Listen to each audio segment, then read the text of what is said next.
kayu sisa potongan seperti ini jangan dibuang ya. Kali ini saya akan membuat door knob atau yang biasa disebut bel pintu.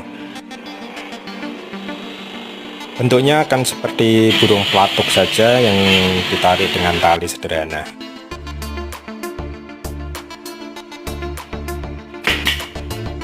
Selain fungsional dan estetik, juga akan mengurangi limbah kayu. Daripada dibuang, lebih baik bisa dipakai dan dijual kembali. Nah, begini jadinya setelah dirangkai. Keren kan?